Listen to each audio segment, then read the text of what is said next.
ክርስቶስ ተንሥአ እሙታን በዐቢይ ኃይል ወሥልጣን አሰሮ ለሰይጣን አግዓዞ ለአዳም ሰላም እምይእዜሰ ኮነ ፍስሐ ወሰላም። በስመ አብ ወወልድ ወመንፈስ ቅዱስ አሐዱ አምላክ አሜን። በዓለም ላይ የምትኖሩ ኦርቶዶክሳውያን የእግዚአብሔር ልጆች ለዋናው ትንሣኤ አድርሶ ለዳግም ትንሣኤ ያደረሰን ጌታ ክብርና ምስጋና አምልኮትና ውዳሴ ለስሙ ይሁን። ዳግም ትንሣኤ እንግዲህ እንደሚታወቀው የክርስቶስ ትንሣኤ በታላቅ ኃይልና ስልጣን ድንጋይ አንሱልኝ፣ መቃብር ክፈቱልኝ፣ አፈር በትኑልኝ ሳይል እንደተነሳ በድግምግሞች ተማምረናል። የዘንድሮ 2018 ዓመተ ምህረት ትንሣኤ ሚያዝያ 4 ቀን ነበር። በዓለ ስቅለቱን በዓለ ትንሣኤውን በሰላም አሳልፈን ከሰኞ ጀምሮ እስከ ቅዳሚት ድረስ ሰኞ ማዕዶት የነፍሳት ከሲኦል ወደ ገነት መሻገር፣ የእስራኤል ዘሥጋ ከግብፅ ወደ ከነዓን መሻገር፣ ከጨለማ ወደ ብርሃን ከባርነት ወደ ነፃነት መሻገር፣ ሰው ደግሞ ከኃጢአት ወደ ጽድቅ ከክፉነት ወደ ደግነት ከአሳዳጅነት ወደ አቃፊነት ከሐሜተኛነት ወደ አመስጋኝነት መሻገር እንዳለበት ያየንበት ነው። ሰኞ ማዕዶት ተብሎ ማክሰኞ ቶማስ ነው። ይሄ እንግዲህ የዛሬው የዳግም ትንሣኤ ታሪክ ስለሆነ እንመጣበታለን። ረቡዕ አልዓዛር ነው። የአራት ቀን አስከሬን ከተቀበረ በኋላ በድምፅ ብቻ አልዓዛር አልዓዛር አልዓዛር ብሎ ጠርቶ ና ውጣ ምስለ ነፍሰ ጻርቃን እነሆ አዳምን ከብዙ ጻርቃን ጋር ናውጣ ብሎ እንደጠራው እናውቃለን። አስቀድሞ የጠራው ግን አልዓዛርን ነው። አልዓዛርን ከመሰቀሉ ከመሞቱ ከመቀበሩ በፊት የአራት ቀን አስከሬን አስነስቶ አገልጋዩ ካደረገ በኋላ እንደገና ደግሞ አዳምን ሲጠራ እናያለን። ስለዚህ ረቡዕ አልዓዛር ተብሏል። በአራተኛው ቀን ከተቀበረ እነሆ ከትንሣኤው በፊት ከክርስቶስ ስቅለት በፊት የተደረገ ነው ይሄ ማለት ነው። ሌላው ሐሙስ አዳም ሐሙስ ተብሏል። አዳም ሐሙስ ማለት አዳም በተፈጠረ በ7 ዓመቱ አትብላ የተባለውን በልቶ አትይ የተባለውን አይቶ ቢያጠፋ 5500 ዘመን ከተፈጸመ በኋላ ዳግማዊ አዳም መድኃኔ ዓለም በመስቀል ተሰቅሎ ስጋውን ቆርሶ ደሙን አፍስሶ እንደሚያድነው ቃል ገብቶ ነበርና ሰው ቃል ቢገባ ሊፈጽመውም ላይፈጽመውም ይችላል። ቢፈጽመው ሕገ እግዚአብሔርን የጠበቀ ትእዛዝ እግዚአብሔርን ያከበረ ቃሉን ያከበረ ተብሎ ይወሰዳል። ባይፈጽመው ሰው ስለሆነ ሰው ሊፈጽምም ላይፈጽምም ስለሚችል ሁሉም ቃሉን አይጠብቅም፣ ሁሉን ደግሞ ቃሉን አያጎልምና ማለት ነው። ሁሉም ሰዓት አያሳልፍም፣ ሁሉም ደግሞ ሰዓት አይጠብቅምና ከዚህ የተነሳ እግዚአብሔር ግን በገባው ቃል ኦሪት ዘፍጥረት ምዕራፍ 3 ቁጥር 9 ላይ 5500 ዘመን ሲፈጸም መጥቻ ድንሃለሁ ብሎ በቅዱስ ጴጥሮስ ደቀ መዝሙር በቀለሚንጦስ እነሆ እንደነገረን 5500 ዘመን ሲፈጸም ቅዱስ ጳውሎስም ገላትያ 4:4 ላይ እንደነገረን ወአመበጽአ ጊዜሁ ፈኖ ወልዱ እነሆ የቀጠሮ ሰዓት ከአዳም ጋር በዕፀ በለስ ስር የተነጋገሩት የገባለት ቃል ኪዳን ያ ጊዜ ሲደርስ ወደኋላም ሳይቀድም ወደፊትም ሳይዘገይ እነሆ በቀጠሮ ሰዓት ከሴት የሚወለደውን አንድም ከድንግል የሚወለደውን አንድያ ልጁ ላከ። መጋቢት 29 ቀን ተጸነሰ። ታኅሳስ 29 ቀን ተወለደ። መጋቢት 27 ተሰቀለ። መጋቢት 29 ተነሳ። መጋቢት ወር እንደዚህ ነው። ስለዚህ እነሆ አዳምን በገባለት ቃል ኪዳን መሰረት መጣና በመስቀል ላይ ተንጠልጥሎ ስጋውን ቆርሶ ደሙን አፍስሶ ሲኦልን በርብሮ ገነትን ከፍቶ ነፍሳትን ወደ ሲኦል የወረዱትን በጥፋታቸው ወደ ገነት መልሷል። ስለዚህ ከትንሣኤው 5ኛው ቀን ሐሙስ ይባላል። ይህ ቀን አዳም ሐሙስ ተብሎ ተፈጥረ አዳም አበኩልን ሞተ ተፈጠረ። በራሱ መጀመሪያ ከእግዚአብሔር በመለየት በ7 ዓመቱ ሞተ። እንደገና በ930 ዓመቱ ልጁ ቃየል ባመጣው ሞት የሥጋና የነፍስ መለየት ሞተ። ሁለቱን ሞት ሙቷል አዳም። አንደኛው ከእግዚአብሔር መለየት ነው ሞት የሚባለው።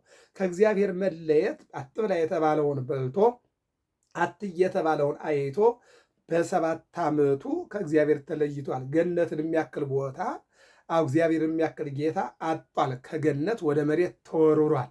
ይሄ እንደገና የቆየው 923 ዓመት ቆይቷል።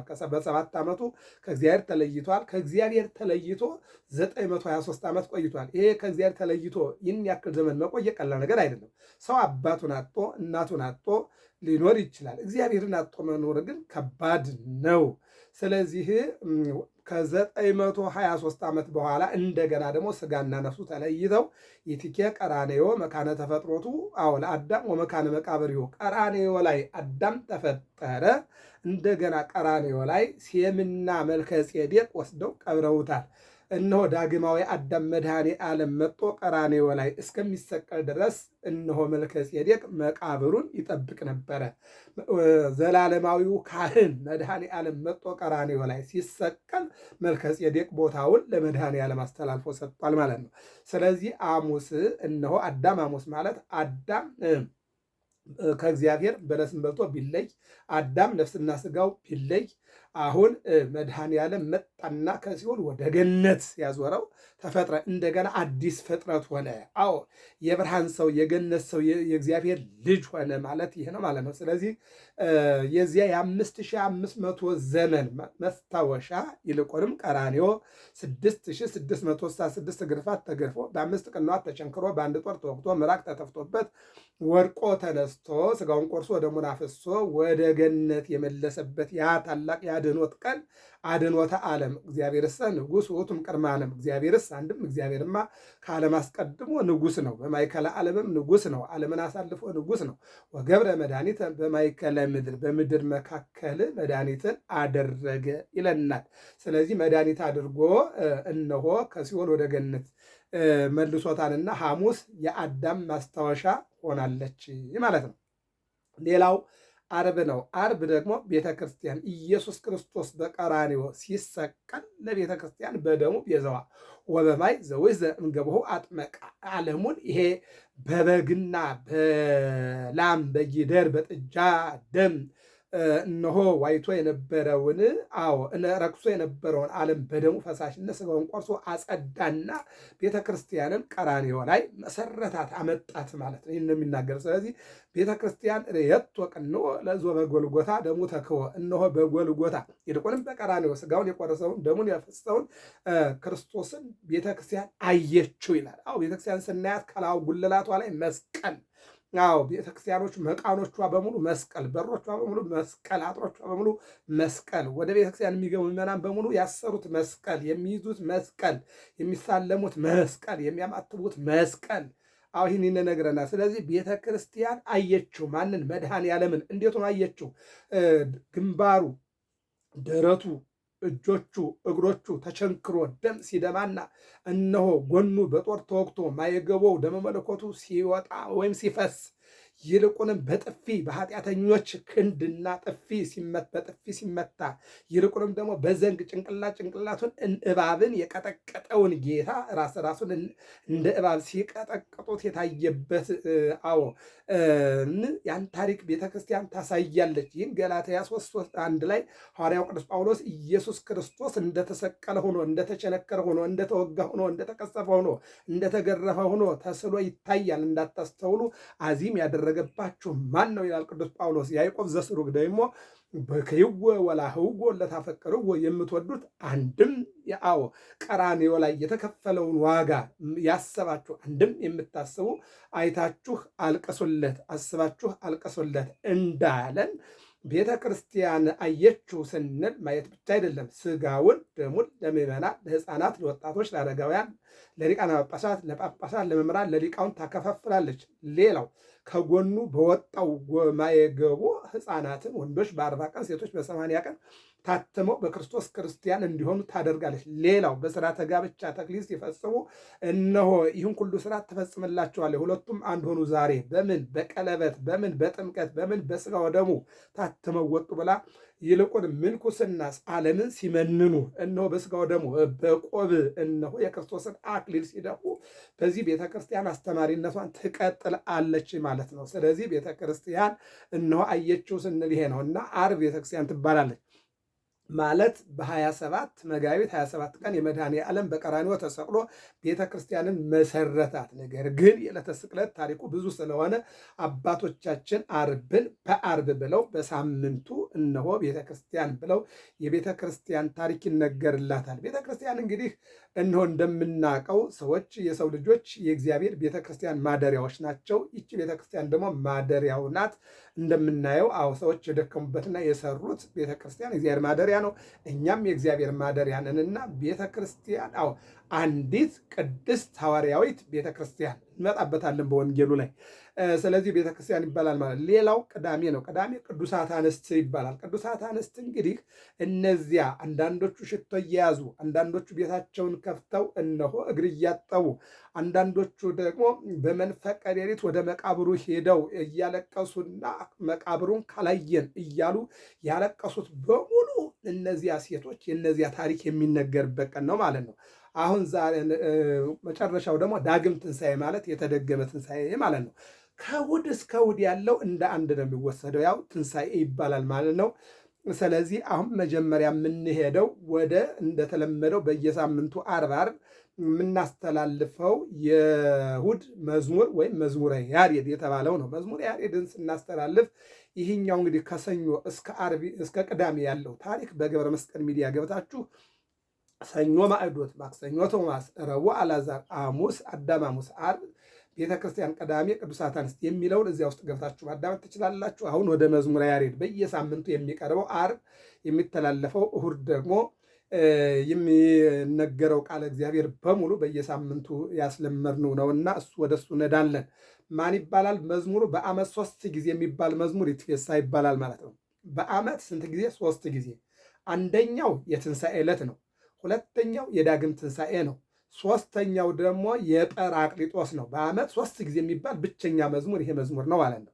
ስለዚህ መዝሙሩ ያው ነው። ምን ይላል? ይትፌሳ ሰማይ ወትታሰይ ምድር ወይንፍሑ ቀርነ መሰረታተ ህምዝ ወይወጉ አድባር ወአውግር ወኩሉ ዕፀ ገዳም ወይ ወምሰ በሰማያት አባይ ፍስሐ ይለናል።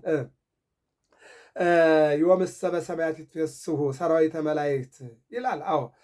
ወምድርን ይትገብር ፋሲካት ሐጺባ በደመ ክርስቶስ ወይወጉ አድባር ወአውግር ወኩሉ ዕፀ ገዳም ይህንን ይናገራል ቅዱስ ያሬድ። ወደ አማርኛው ስናመጣው ዛሬ በሰማያት ይትፌሳ ሰማይ ወትታሰይ ምድር፣ ዛሬ በሰማያት ታላቅ ደስታ ነውና ሰማይ ደስ ይበለው። ማን? ሰማይ።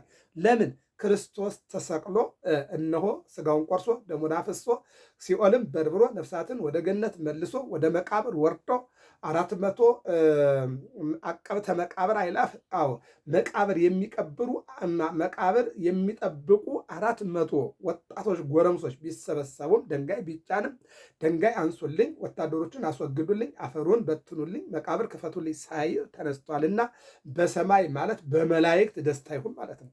በመላእክት እዚያ በቀራንዮ ላይ አመ ይሰቅልዎ አይሁድ ለእግዚእነ ሚካኤል አርመመ ወገብርኤል ተደመ፣ ጌታችን በሰቀሉት ጊዜ ሚካኤል አርመመ፣ ሚካኤል ዝም አለ። ምን አይነት ፍቅር ነው! በፈጠረው ፍጥረት የሚገረፍ፣ በፈጠረው ፍጥረት የሚሰቃይ፣ በፈጠረው ፍጥረት የሚወጋ የሚቸነከር እያለ ያደንቅ ነበረ። ምን አይነት ትዕግስት ነው! ኦ ትዕግስት ዘመጠነዝ ትዕግስት፣ ምን አይነት ትዕግስት ነው እያለ ይደመም ነበረ። ሚካኤል ዝም ብሎ ያይ ነበረ። ገብርኤል ተደመ፣ ገብርኤል ደግሞ ይደነቅ ነበረ። አቤት ፍቅር! አልቦ ዘየአቢም ዝንቱ ፍቅር ዘየአቢ አልቦም ዝንቱ ፍቅር፣ ከዚህ የሚበልጥ ፍቅር ለማንም የለውም እያለ አንደኛ ሊያድናቸው መጥቶ በፍጡሩ የሚገፋ ፈጣሪ፣ በፍጡሩ የሚገረፍ ፈጣሪ፣ በፍጡሩ የሚተፋበት ፈጣሪ፣ በፍጡሩ የሚቸነከር ፈጣሪ፣ በፍጡሩ የሚወጋ ፈጣሪ፣ በፍጡሩ በፈጠረው ፍጥረት ውሃን ፈጥሮ ፍጡሩ በፈጣሪው ላይ ውሃን የተከለከለ ፈጣሪ፣ ይልቁንም ደግሞ በፈጠረው እንጨት ላይ ተሰቅሎ ስጋውን ቆርሶ ደሙን አፍሶ ዓለምን የሚያድን ምን አይነት አምላክ ነው እያለ ይደመም ነበረ ቅዱስ ገብርኤል ይላል።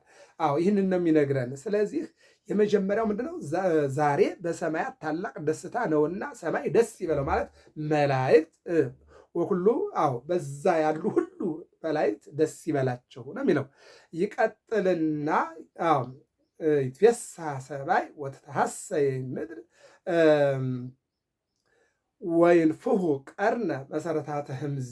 አዎ ይላል። ምድርም ሐሴት ታድርግ። አዎ የጥልቁም መሰረቶች መለከት ይንፉ። አዎ ወኩሉ እፀወ ገዳም። አዎ ወኩሉ እፀወ ገዳም። አዎ የጥልቁ መሰረቶች መለኮት ይንፉ፣ ተራሮችና ኮረብቶችም ከዱር እንጨቶች ጋር ይደንፉ ይልና አዎ ከምድርም አዎ ወምድርኒ ትገብር ፋሲካ ተሐጺባ በደመ ክርስቶስ። ምድርም በክርስቶስ ደም ነጽታ ታጥባ ሐሴት ታድርግ ይላል መዝሙሬ ነው። እንግዲህ ይትፌሳህ ሰማይ ወትትሐሰይ ምድር ወይንፍሑ ቀርነ መሰረታተ ህምዝ ወይወጉ አድባሩ አውግር ወኩሉ እፀወ ገዳም ወምሰ በሰማያት አባይ ፍስሐ። በሰማያት አባይ ፍስሐ። አዎ ወምድርኒ ትገብር ፋሲካ ተሐጺባ በደመ ክርስቶስ። አዎ ዛሬ በሰማያት ታላቅ ደስታ ነውና በመላእክት በልደቱ ምንድን ነበር ያሉ መላእክት? ከሰማይ ወርደው እረኞች ከጫካ መጥተው አራዊት ከጫካ እንስሳት በበረት ተገኝተው ስብሐት ለእግዚአብሔር በሰማያት ወሰላም በምድር። አዎ በሰማያት በመላእክት በምድር በደቂቀ አዳም ምስጋና ይገባዋል እያሉ በልደቱ ያመሰገኑት መላእክት በትንሣኤውም ምስጋና ያቅርቡ አለ። እንደገና ደግሞ በስቅለቱ ዕለት የተደነቁና ዝም ያሉ መላእክት በትንሣኤው ደስ ይበላቸው አለ። ይቀጥልና አዎ እነሆ ምድርም ሐሴት ታድርግ። አዎ የጥልቁም መሰረቶች ምንድን ነው? ድንጋዩም ተራራውም ሜዳውም ሸንተረሩም ደስ ይበለው ማለት ነው። ኮረብቶችም ከዱር እንጨቶች ጋር ይደንፉ። ምድርም በክርስቶስ ደም ነጽታ ሐሴት ታድርጋለ። ወምድርኒ ትገብር ፋሲካ ተሐጺባ በደመ ክርስቶስ። ምድርም በክርስቶስ ደም ታጥባ ሐሴትን ታድርግ አለን። ይህን ነው የሚናገረው። እንግዲህ መዝሙሩ ይሄ ነው። ቅዱስ ያሬድ ነው የነገረን። ቅዱስ ያሬድን የሰጠን አምላክ ክብርና ምስጋና አምልኮትና ውዳሴ ለአምላካችን ለእግዚአብሔር ይሁን። ይሄ መዝሙር ነው። ወደ ቅዳሴው ነው። የቅዳሴው መልእክት አንደኛ ቆሮንቶስ 15:20 ላይ ሁሉ በክርስቶስ ሕያዋን ይሆናሉ። በአዳም ሁሉ እንደሞቱ በሔዋን ሁሉ እንደሞቱ በክርስቶስ ሁሉ ሕያዋን ይሆናሉ። አዎ እስመ ተንሥአ ክርስቶስ እሙታን፣ ክርስቶስ ከሙታን ተለይቶ ተነስቷልና የሚያምንብኝ ቢኖር ቢሞትም ሕያው ነው። ይልቁንም አምላኬ ኄር አንሣኒ በትንሣኤከ።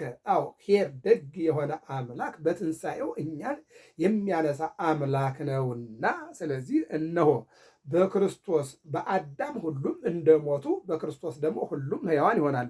በሔዋን ምክንያት ሁሉም እንደሞቱ በኢየሱስ ክርስቶስ አዎ እነሆ ሁሉም ሕያዋን ይሆናሉ የሚለው ነው ቅዱስ ጳውሎስ የተናገረው። አንደኛ ጴጥሮስ ምዕራፍ 1 ላይ ደግሞ የነፍሳችሁን መዳን እያያችሁ ወይም እየጠበቃችሁ የነፍሳችሁን መዳን አዎ እያያችሁ እየጠበቃችሁ በሐሴት ደስ ይበላችሁ። የነፍሳችሁን መዳን እያያችሁ እየጠበቃችሁ አዎ እነሆ በሐሴት ደስ ይበላችሁ የነፍሳችሁን መዳን። ምክንያቱም አንዱ ስለ ብዙዎቹ ሞተ ተብሏልና መስቀል ላይ የተንጠለጠለው ላንተ፣ ላንቺ፣ ለእናንተ፣ ለእኛ ነውና አዎ ዋዲ በተሰዋ አደረ ሥጋዬ እስመ ይትሐድጋ ውስተ ሲኦል ለነፍሴ። ዳዊት ነፍሴም በሲኦል አትተዋትምና ሥጋዬ በተስፋ ያድራል እንዳለ ሁሉ ይህንን ምን ይላል? በዚህ በመስቀል ላይ ከ6 ሰዓት እስከ 9 ሰዓት በተሰቀለ ጊዜ ሰቀሉ ምስሌሁ አሐደ እምለቴ ወአሐደ እምለቴ ወማእከሎሙ ኢየሱስ። በግራና በቀኝ 2 ወንበዴዎች ሰቀሉ ይላል። የበረሃ ወንበዴዎች፣ ቋንጃ የቆረጡ አንገት የከለሉ ትዳር የፈቱ ንብረት የዘረቡ ሰውን ያሰቃዩ 2 ወንበዴዎች መጡና ተሰቀሉ ይላል። አንደኛው በግራ በኩል ያለው አምላክ ከሆንክ ራስህም ውረድ እኛንም እንድንወርድ አድርጋለና ጠየቀ። ዝም ሲለው አይ አምላክ ብትሆንማ አትሰቀልም ነበር፣ አምላክ ብትሆንማ መስቀል ላይ ሆነ ታሳይ ነበረ አይደለም አለና ካደው። አያችሁ። በቀኝ በኩል ያለ ግን እኛስ ካጠፋነው ጥፋትና ከበደልነው በደል የደረሰብን ቅጣት ትንሹ ነው፣ አንተ ግን ያጠፋው የለምና በመንግስት በመጣ ጊዜ አስበኛል። በዚህን ጊዜ ጌታ ምን አለ? ከዛሬ ጀምሮ ከኔ ጋር በገነት ትኖራለህ አለው። አየው፣ ከ6 ሰዓት እስከ 9 ሰዓት 3 ሰዓት ነው። ሰው እኮ ስንት 30 ዓመት ተሰጥቶት ንስሐ አይገባም። 10 ዓመት ተሰጥቶት ንስሐ አይገባም። 1 ዓመት ተሰጥቶት ንስሐ አይገባም። የማናይ ወይም ጥጦስ የተሰጠው 3 ሰዓት ነው። ከ6 እስከ 3 ሰዓት ተጠቀምባት። በልቅሶ በእንባ ከእግዚአብሔር ጋር ተነጋገረባት ያችን ሰዓት። እኛ እኮ ብዙ ሰዓት አሳልፈናል። በነገራችን ላይ ሰፊ ሰዓት እኛ ጋር አለ፣ አንጠቀምበትም። እንደ ሃይማኖትም እንደ ሀገርም እንደ ማህበረሰብም ሰዓት የረከሰበትና ሰዓት እነሆ ያልተሰራበት ቢኖር እኛ ላይ ነው ያለው። ሰዓቱ ስራውን ይሰራል፣ እኛ ግን አንሰራበትም። የማናይ ግን ጥጦስ ተጠቀመበት። ምን አለ? በመጣ ጊዜ አስበኛለሁ፣ ከአሁን ሰዓት ጀምረ ከኔ ጋር በገነት ነው ያለው። ገነትማ ተዘግቷል አለው። እጅን ዘርጋ አለው። መለኮቱን ሰጠው። ሂድና ግባ አለው። ሲሄድ ሱራፊ የተባለ መልአክ ቁም አለው። ለምን አለ? እነሆ አትገባም አለው። ይሄው አለና ምልክት አሳየው። በዚህ ጊዜ ቃለለት ገባ። በኋላ ሲጠይቀው ሊቁ እንዲህ ይላል፣ ፈያታዊ ዘየማን መኑ ማሐረከ ወመኑ ነገረከ ታይምር ዘንተ፣ አንተ የበረሃ ወንበዴ፣ ብዙ ዘመናት የዘረፍክ የገደልክ፣ ቋንጃ የቆረጥክ፣ ትዳር የፈታህ፣ ሰውን ያሳዘንክ አንተ እንዴት በመስቀል ላይ ተንጠልጥሎ ስጋውን ቆርሶ ደሙን አፍሶ እነሆ ፀሐይ እንዲጨልም ጨረቃ ደም እንዲመስል ከዋክብት እንዲረግፉ መቃብራት እንዲከፈቱ አለቶች እንዲሰነጣጠቁ አይባን እንዲፈተቱ የቤተ መቅደስ መጋረጃ እንዲቀደድ ያደረገው አምላክ መሆኑ እንዴት አወቃለሁ? ነቢያተ ያተትኩ ነቢያትን አልመረመርኩም። ሐዋርያተ ይተርወኩ ሐዋርያትን ባደሩበት አላደርኩም፣ በዋሉበት አልዋልኩም፣ ትምህርታቸውን አልሰሙ። አላ ፀሐይ ቀጸበተኒ እነሆ ፀሐይ ስትጨልም ጠቀሰችኝ። ኃይለ መስቀሉ መድኃኒት ሆነን፣ የመስቀሉ ኃይል መድኃኒት ሆነኝ አለ። ስለዚህ ሄደና ምን ሆነ? ገባ። ከየት? ከሲኦል ወደ ገነት አዳምን ቀድሞት ገባ ማለት ነው። ስለዚህ እነሆ የነፍሳችሁን መዳን እየጠበቃችሁ በሐሴት ደስ ይበላችሁ ይለናል። ይህን ነው ቅዱስ ጴጥሮስ የተናገረው። ይህን ነው። ሌላው እንግዲህ ዛቲ ዕለቱን ተገብረ እግዚአብሔር የሰራት ቀን ይህች ናት። ይህች ናት። ማን? እግዚአብሔር የሰራት ቀን ማን ናት? እሑድ። ዓለምን የፈጠረባት ማን? እሑድ። ዓለምን በመጀመሪያው ቀን ዘፍጥረት ምዕራፍ 1 ላይ እግዚአብሔር በመጀመሪያው ቀን ሰማይና ምድርን ፈጠረ ይላል። የመጀመሪያዋ ቀን ማናት? እሑድ ማለት አሃደ ማለት ነው። አሃደ ማለት እሑድ አንድ ማለት ነው። አንደኛዋ ቀን ማለት ነው። የመጀመሪያዋ ቀን ዛቲ ዕለትን ተገብረ እግዚአብሔር። ሌሎቹን እግዚአብሔር ያልሰራቸው ማለት አይደለም። ነገር ግን ዓለምን በመጀመሪያ የፈጠረባት ቀን እምሃበ አልቦ ሀበቦ፣ ካለመኖር ወደ መኖር ሰማዩን ከላይ ሰቅሎ መሬትን ከታች መስርቶ ዓለምን የፈጠረባት ቀን ይች ቀን የእግዚአብሔር ቀን ናት ይላል። ራእይ ምዕራፍ 1 ቁጥር 8 ላይ እንዲህ ይላል፣ የጌታ ቀን ይላል። የጌታ ቀን ዓለምን ያመጣባት የፈጠረባት ዓለም ይላል። ይች ቀን ይቀጥልና ዓለምን ለማዳን በማኅፀነ ድንግል ማርያም መጋቢት 29 ቀን የተጸነሰባት ቀን ይላል። መጋቢት 29 ቀን ዓለምን ያመጣባት የፈጠረባት ዕለት፣ እንደገና ዓለምን ለማዳን ደግሞ መጋቢት 29 ቀን የተጸነሰባት ቀን ይላል። እንደገና እነሆ መጋቢት 27 ቀን ተሰቅሎ ስጋውን ቆርሶ ደሙን አፍስሶ ወደ መቃብር ወርዶ ሙስና መቃብርን አጥፍቶ የተነሳባት ቀን ይቺ የትንሣኤ መጋቢት 29 ቀን ነው ትንሣኤው። ይህች ቀን የእግዚአብሔር ቀን ናት፣ የጌታ ቀን ናት ይላል። ዛቲ ዕለት እንተ ገብረ እግዚአብሔር በሳም ታሰባት፣ እንደሰትባት፣ ደስ ይበለን፣ በሷም ደስታ እናድርግ።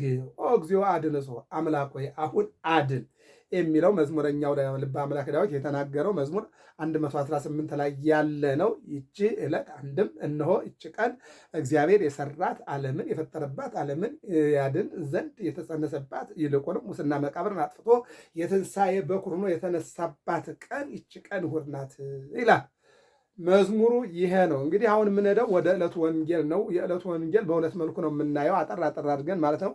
የመጀመሪያው ወንጌሉ እዚሁ ላይ ያለው የማቴዎስ ወንጌል ምዕራፍ 28፣ የማርቆስ ወንጌል ምዕራፍ 16፣ የሉቃስ ወንጌል ምዕራፍ 24፣ የዮሐንስ ወንጌል ምዕራፍ 20 ነው።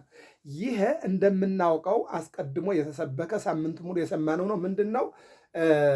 እንዳይነሳ ድንጋይ በላዩ ላይ ጫኑ፣ እሱ ግን ሞት ይይዘው ዘንድ አልቻለምና 400 መቃብር ጠባቂዎች ስንት አልኳችሁ? 400 መቃብር ጠባቂዎች እነሆ ቢደረደሩም የእኛ ጌታ ግን ድንጋይ አንሱልኝ፣ መቃብር ክፈቱልኝ፣ አፈሩን በትኑልኝ ሳይል ወተንሥአ እግዚአብሔር ከመ ዘንቃዕ እምነዋም ከእንቅልፉ እንደሚነቃ ሰው ብድግ አለ። ወከመ ኃያል ወህዳገ ወይን ይልቁንም የወይን ጠጅ ጠጥቶ እንቅልፍ ይዞት እንደሚነሳ ብድግ አለ ይልና ወቀተለ ጸሮ በድሬው ጠላቶቹ ወደ ኋላ መጥቶ ተነሳ ነው። አሁን ከተነሳ በኋላ ሴቶች ሂደው መቃብሩን ሊያዩ በደረሱ ጊዜ መላእክት ጌታ እንደተነሳ ነገሯቸው። መጀመሪያ ለድንግል ማርያም፣ ከዚያ ቀጥሎ ለማርያም መግደላዊት፣ ከዚያ ቀጥሎ ለስምዖን ጴጥሮስ፣ ለዮሐንስ ታያቸው። ማታ ላይ በ12 ሰዓት ደግሞ ይላል የዛሬው ወንጌል እዚህ ጋር ነው የሚጀምረው። እንግዲህ ዮሐንስ ወንጌል ምዕራፍ 20 ቁጥር 19 ላይ ነው፣ እዚህ ላይ ነው የሚጀምረው። እሱንም ባለፈው ቶማስ ላይ ማክሰኞ ዕለት ስለተማማርነው አጠር አድርገን እንመለከተው። ደጆች ተዘግተው ሳሉ ኢየሱስ ገባ ይላል። ይሄ የመጀመሪያው ቀን ነው፣ የዕለቱ ትንሣኤ ነው። ሌሊት በ10 ሰዓት ተነስቶ 12 ሰዓት ላይ ማርያም መግደላዊት፣ እመቤታችን ድንግል ማርያም፣ ማርያም መግደላዊት፣ ስምዖን ጴጥሮስ፣ ዮሐንስ ለነሱ ታይቷቸዋል። ሁራ ንግር አለ አርዳኢ ከመ ተንሣእኩሙ እሙታን፣ ሂዱና ተናገሩ እንደተነሳሁኝ ብሎ ለነሱ ነግሯቸው ነበርና ለነማን? ለነ ማርያም መግደላዊትም እንዲሁም ደግሞ ለስምዖን ጴጥሮስም ተናግሯል። እንደተነሳው ሂዱና ተናገሩ ብሎ ማለት ነው።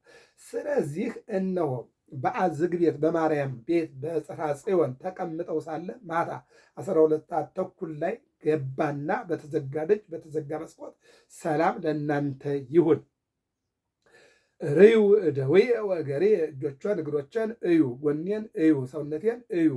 ከመ ተንሣእኩሙ እሙታን፣ ከሙታን ተለይቼ እንደተነሳው እመኑ አለና ይልቁንም እፋለባቸው ንስኡ መንፈሰ ቅዱሰ ለሃደግሙ ኃጢአተ ይታደግሎሙ፣ እነሆ መንፈስ ቅዱስን ተቀበሉ አለና በጸሎተ ሐሙስ አጥምቋቸዋል፣ በጸሎተ ሐሙስ አቁርቧቸዋል። አሁን ላይ ደግሞ መንፈስ ቅዱስን እነሆ ተቀበሉ አለና ይልቁንም ወደ ዓለም ሂዱ በአብ በወልድ በመንፈስ ቅዱስን እያጠመቃችሁ ደቀ መዛሙርት አድርጉ አለና እፍ ብሎባቸው ጎኑን አሳይቷቸው፣ ግንባሩን፣ ደረቱን፣ እጆቹን፣ እግሮቹን አሳይቷቸው ተነስቻለሁ፣ ይልቁንም እቀድሞሙ ገሊላ ጠብቁኝ አለና ተለያቸው። አስቀድሞ ገሊላ ቀድማቸዋለሁና በአንድ ላይ ይጠብቁኝ ብሎ ተናግሮ ነበርና በአንድ ላይ 10 ጠበቁት። 11ኛው ቶማስ አልነበረም። 12ኛው ይሁዳ አምላኩን ሽጦ ጠፍቷል፣ ታንቋል፣ የለም ሙቷል። ስለዚህ ይህን አሳያቸውና ደስ ይበላችሁ ተነስቻለሁ አላቸው። ይሄ ነው እንደው ደስ ይበላችሁ፣ ተነስቻለሁ፣ ሞት ድል አድርጌያለሁ፣ ሞት ድል ሆኗል፣ መቃብር ባዶውን ቀርቷል፣ ደስ ይበላችሁ አላቸው። ደስ አላቸው። ይገርመኛል። ያ ሲያለቅሱ የነበሩ እንባቸው ታበሰ፣ ፊታቸው ተመለሰ፣ ልብሳቸው ተለወጠ። ደስ ይበላችሁ፣ ሞት ድል አድርጌዋለሁኝ፣ ሞት በእኔ ዘንድ እነሆ አቅም የለውም አለና ነገራቸውና ተለያቸው። ቶማስ መጣ። ጌታችን እንደተናገረ ተነስቷል አሉት። ጎኑን የተወጋውን ካላየው፣ ግንባሩን የተቸነከረውን፣ እጆቹን እግሮቹን ካላየው አላምንም አለ። አሁን ዳግም ትንሣኤ የተባለ ይሄ ነው። ባለፈው እሑድ በዝግ ቤት እንዳሉ መጥቶ ያሳያቸው አምላክ በ8ኛው ቀን እሑድ መጣና ገባ። ሰላም ለእናንተ ይሆን አላቸው። ብድግ አሉና ሁለተኛው ስለሆነ ሰላም ይድረሰን አሉና ብድግ አሉ። ተነስቻለሁ፣ ሞትን ድል አድርጌያለሁ አላቸው። ደስ አላቸው፣ ተደሰቱ ይላል። ከዚህ በኋላ ቶማስን ቶማስ አለው። አቤት አለ። አማኝ እንጂ ተጠራጣሪ አትሁን። እጅህን ዘርጋ አለው። ወደዚህ ወደ ተወጋው ጎኑ አስገባ። ሲያስገባ እጁ ተጨማደደ። በኋላ አውጣው አለው። አወጣው። እንደገና አስገባው አለው። አስገባው። ከዚያ ኖርማል ሆነለት። አመንክ አለው። እግዚኦ አምላኬ ጌታዬ አምላኬ አለ። አመንክ አለው። አምኛለሁ አለ። እነሆ አንተ ስላየህ አመንክ። ብፁዓንሰ እለ ኢይሬዩኒ ያምኑኒ፣ ብፁዓንስ ሳያዩኝ የሚያምኑ ናቸው አለና ቶማስን አሳመነው ማለት ነው። ስለዚህ ዳግም ትንሣኤ የተባለው በአጭሩ ቶማስ አላምንም ብሎ ስለነበረ በ8ኛው ቀን መጣና ቶማስን አሳምኖታልና፣ አንደኛ የሚባለው ቃለ እግዚአብሔር የትንሣኤ ቃለ እግዚአብሔር ነው። ያው ትንሣኤ በዓመት 3 ጊዜ ብያችኋለሁ። የትንሣኤ የዳግም ትንሣኤ የጰራቅሊጦስ አንድ አይነት ቃለ እግዚአብሔር ነው የሚባለው። አንድ የሆነ 3 የሆነ አንድ ነው ማለት ነው። ስለዚህ ቃለ እግዚአብሔር በሙሉ ይትፌሳ ነው። ምስባኩ፣ ወንጌሉ፣ ቅዳሴው አንድ ነው። አንደኛው። ሁለተኛው እዚያ ጋር 10ን ነው ደስ ይበላችሁ ያላቸው። እዚህ ጋር ደግሞ አንድ ማን ተጨመረ? ቶማስ ተጨመረ። አማኝ እንጂ ተጠራጣሪ አትሁን አለና ያን ቃለ እግዚአብሔር መልሶ እዚህ ጋር ስለተናገረው ዳግም ትንሣኤ የተባለው የተደገመ ቃለ እግዚአብሔርና የተደገመ ንግግር። እመቤታችን ድግም ዜና ከዋስማኒ ቃለከ፣ ደግመህ ንገረኝ ቃልህን አሰማኝ ብላለችና የተደገመ ነገር ማለት የተደገመ ቀን፣ የተደገመ ቃለ እግዚአብሔር፣ የተደገመ ንግግር ማለት ነው። ሁለተኛ ማለት ነው። መጀመሪያው እሑድ ቃለ እግዚአብሔሩ ተብሏል፣ አሁን ተደገመ። መጀመሪያ እሑድ ወንጌሉ ተምሯል፣ አሁን ተደገመ። መጀመሪያ እሑድ በ10 ሆነው በአንድ ቤት ገብተው ተቀምጠው ባሉበት ሰዓት ላይ በተዘጋ ደጅና መስኮት ገብቶ ሰላም ብሏቸዋል። አሁንም ያንኑ አደረገ። ስለዚህ ዳግም ትንሣኤ የተባለ ለዚህ ነው። ወንጌሉ ያው ቀድመን ስለተማማር ነው። አሁን ያልናቸው 4 ወንጌላት ናቸው የሚነበቡትና የመጨረሻ ቅዳሴ ዮሐንስ ወንጌል ምዕራፍ 20 አሁን ያልኩት ቁጥር 19 እስከ ፍጻሜ ያለው ነው። ብፁዓንስ ሳያዩ የሚያምኑ ናቸው አለና ሀገራችን ኢትዮጵያ ጌታ ሲወለድም አላየችም፣ ሲጠመቅም አላየችም፣ ሲሰቀልም አላየችም፣ ሲገረፍም አላየችም፣ ሲነሳም አላየችም፣ አልተመለከተችም። ነገር ግን በ34 ዓመተ ምህረት ፊልጶስ የተባለ ደቀ መዝሙር ይዞት በመጣው ፊልጶስ የተባለው ደቀ መዝሙር ለባኮስ ለኢትዮጵያዊ ጃንደረባ በነገረውና ባስተማረው ይልቁንም ደግሞ ይዘክር ብሎ በሰጠው አስተማሪ ፊልጶስ ሐዋርያ ተማሪ፣ ባኮስ ኢትዮጵያዊ ጃንደረባ ተልኮ ወደ ኢየሩሳሌም ሄደ። በሁለቱ አማካኝነት የፊልጶስ አስተማሪነትና የባኮስ ተማሪነት በዚያ በመጣው ይልቁንም 9 ቅዱሳን ይልቁንም እነ አቡነ አረጋዊ ይልቁንም እነ ገብረ መንፈስ ቅዱስ መጣው ባስተማሩበት ትምህርት አምና የክርስቶስን ስጋውን፣ ደሙን፣ ጸበሉን፣ እምነቱን፣ ጽላቱን ሁሉን ነገር ከሁሉም ሀገር በልጣ እንደው ክርስቶስ የተወለደባትና የተጠመቀባት የተሰቀለባት እስራኤል አንደኛ ብትባልም በአሁኑ ሰዓት ላይ ግን እስራኤል የስጋውና የደሙ የቤተክርስቲያን ጉዳይ አሻጋሪ ተመልካች እንጂ ተጠቃሚ አይደለችም። ኢትዮጵያ ግን አሁን በምናየው መልኩ በልደቱም በጥምቀቱም በስቅላቱም በትንሣኤውም በሁሉም አምላኳን ይዛ የተሻገረች ሀገርና እነሆ ወደፊትም የምትሻገር ሀገር ናትና የዚች ሀገር ልጆች ስላደረገን ክብርና ምስጋና ምልኮትና ውዳሴ ለአምላካችን ለእግዚአብሔር ይሁን። እንግዲህ ከቅዳሴው በኋላ ደግሞ እንደገና ምስባክ ተሰብኮ ወንጌል አለ። እሱን በሌላ መልኩ እንመለከተዋለን። አሁን ላይ ግን የዕለቱ ወንጌል የዮሐንስ ወንጌል ምዕራፍ 20 ቁጥር 19 እስከ ፍጻሜ ያለው ነው። ስለዚህ ምንድን ነው ቶማስን አማኝ እንጂ ተጠራጣሪ አትሁን ብሎ ያስተማረበት ነው እና እኛም አማኞች እንጂ ተጠራጣሪዎች እንዳንሆን እግዚአብሔር ይርዳል። አዎ ተጠራጣሪነት ጥሩ አይደለም። የተጠራጠረ ሰው አንድ ቀን ይክዳል። የተነቃነቀ እንጨት አንድ ቀን ይወድቃልና በሕይወታችሁ ውስጥ በሃይማኖታችሁ፣ በኑሯችሁ፣ በሰውነታችሁ አትጠራጠሩ። መጠራጠር ጥሩ አይደለም። ተጠራጥሮ የሚያጠራጥር ክዶ የሚያስክድ ብዙ አለና ከእንዲህ አይነት ነገር እንድትጠበቁ እግዚአብሔር አምላክ ሁላችንን ይጠብቀን። ገብረ መስቀል ሚዲያ ነው። ሰብስክራይብ፣ ላይክ፣ ሸር አድርጉ። በትንሿ ሚዲያ ትልቁን የእግዚአብሔርን ሀሳብ እንነጋገር። ለትንሣኤው አድርሶ ለዳግም ትንሣኤው ደግሞ ያበቃን አምላክ ስሙ ለዘላለም የከበረና የተመሰገነ ይሁን። ወስብሐት ለእግዚአብሔር።